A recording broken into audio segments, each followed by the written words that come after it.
장관님, 올해 고용노동부가 이것만큼은 한번 적극적으로 추진해보고 싶다 하는 정책이 있으신죠? 너무 많은데요. 너무 선택과 많으세요. 집중을 해야 된다. 이건 노동 개혁은 확실히 완수하겠다. 이것은 예. 미래 세대와 좋은 일자리 창출, 이중 구조 개선을 위해서 반드시 해야 되고 대통령께서도 국민하고 약속을 하신 거기 때문에 그렇다. 예.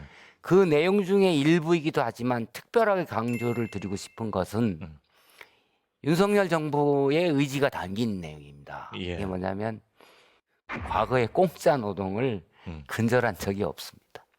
그래서 이게 수미 일관하고 표리가 내용과 형식이 일치해야 되지 않겠어요?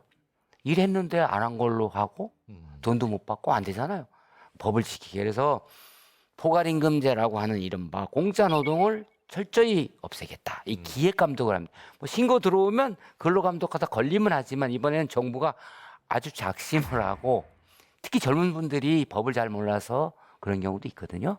그래서 기획감독을 통해서 공짜 노동, 공짜 야근은 근절하겠다. 이게 아마 윤석열 정부의 최초로 하는 거고 하나 더 말씀드리면 지금 연금 개혁을 얘기를 하고 있습니다. 연금 개혁을 얘기하는데 노동 개혁, 교육 개혁, 연금 개혁인데 연금 개혁은 뭐 대충 예상이 되잖아요. 근데 이게 그 소득 대체율 40%인데 요것만 가지고는 노후 소득이 보장이 되지 않습니다. 안 되죠. 그래서 전 세계가 비슷하게 다층 연금 체계로 가고 있는데 그게 하나가 퇴직연금, 퇴직연금. 지금 우리 퇴직연금 기금이 한 300조 원이 되는데 이걸 연금화해서 예. 이 부족한 국민연금을 음.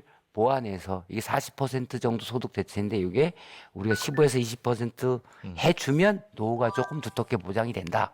이게 이중구조 개선에도 도움되고 그래서 정말로 실질적으로 어려운 분들을 도와드릴 수 있는 저희가 기초를 마련하겠다. 이렇게 말씀드릴 수 있겠습니다.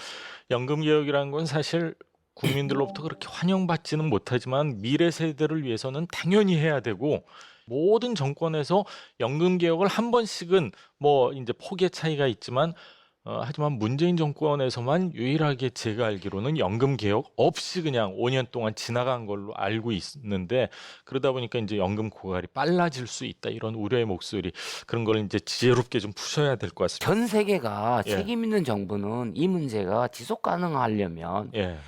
미래 세대에게 지금 현 세대가 책임을 넘기면 되겠어요? 그렇죠. 안 되잖아요. 예. 근데 이게 이제 쉽지 않은데도 불구하고 윤석열 정부가 해죠. 하는 거잖아요. 맞습니다. 이게 책임 있는 정부고.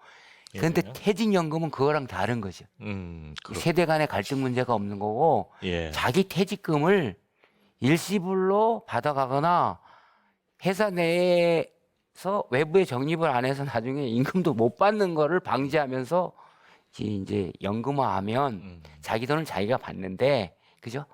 이거는 연금 개혁, 국민연금 개혁의 보완과 동시에 그렇죠. 또 개별적으로도 맞습니다. 굉장히 우리가 확실하게 좀 챙겨보려고 합니다.